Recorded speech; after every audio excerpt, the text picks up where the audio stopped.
on the prairies in western Canada, the long freights still chatter along the track, rolling past the grain elevators as they have for decades. But as the trains pull, there's many a sign that railroaders belong to a changing world like everyone else. In the new freight yards in Winnipeg, there's hardly a soul in sight, for automation is taking over. The job of making up and breaking up the freights is done faster and more economically than ever before using walkie-talkies, radio, teletype, and even closed-circuit television. The Canadian National Railway's Symington yards are among the most up-to-date in the world, with electronic and push-button facilities employed to their full advantage. But at the heart of the operation is that old-fashioned force of nature called gravity. For the yard is built around a man-made hill known as the hump, from which the boxcars can be moved to predetermined points under their own steam. From either of two tracks over the hump, cars are routed with the touch of a button in the control office. The foreman here receives instruction by teletype from the yard office, indicating where each car must go. An intricate series of automatically operated switches then shifts into position, directing the car to any one of 62 separate tracks for classification.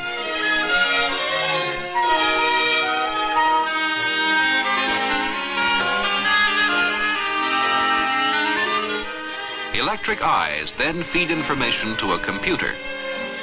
The computer calculates how far the car must roll and governs its speed for a gentle coupling.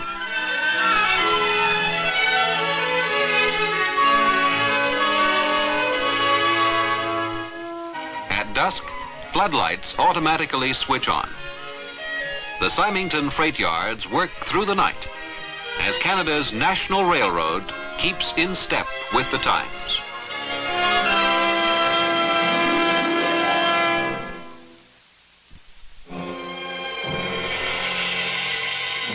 Breaking the ice in Canada's coastal waters requires one of the largest fleets of icebreakers in the world.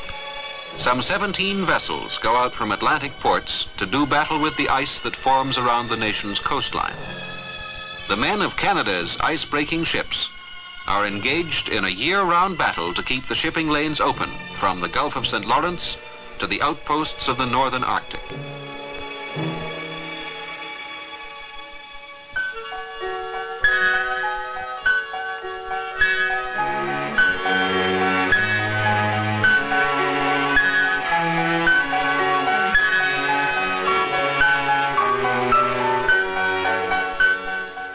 The ice that hugs the coast is not only a hindrance to shipping, it may also prolong winter weather, create floods in the spring, or damage harbor and navigation installations by the tremendous weight of its shifting flows.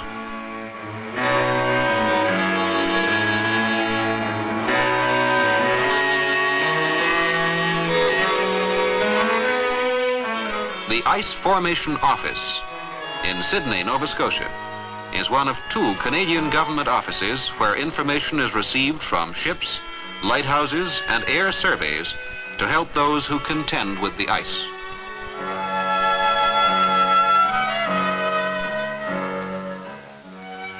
For the crews of fishing vessels or sealers trapped in the ice, the arrival of one of Canada's heavy icebreakers is a welcome sight indeed. The skipper of an icebreaker has to learn some highly specialized tricks of navigation to avoid getting his own vessel into difficulty.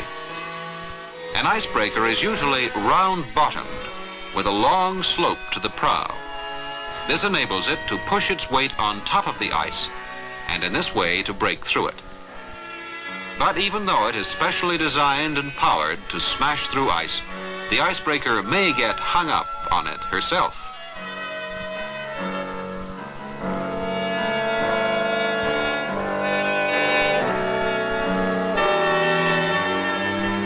Air reconnaissance of the ice is carried out in some circumstances. Where an icebreaker is being used to escort a convoy, it performs like a snowplow, clearing a path through the frozen sea. Ice pressure may close the channel cleared before the convoy has come through it. So the icebreaker must maintain a speed that will keep it just ahead of the convoy without danger of being overrun. No easy feat, with heavy ice ridges building up that may halt its progress at any moment.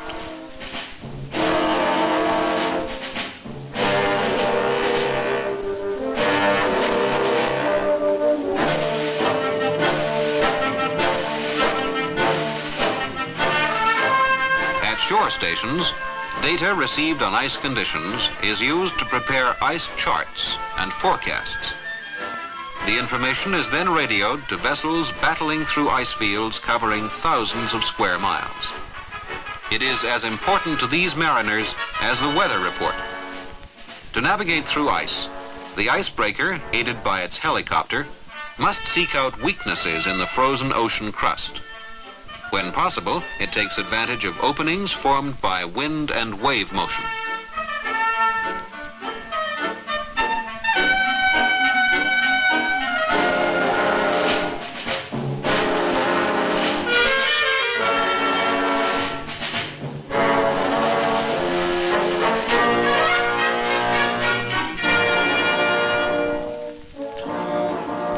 On ships and on shore, Canadians contend with the ice in a resolute and endless campaign to keep the shipping lanes open on the seas.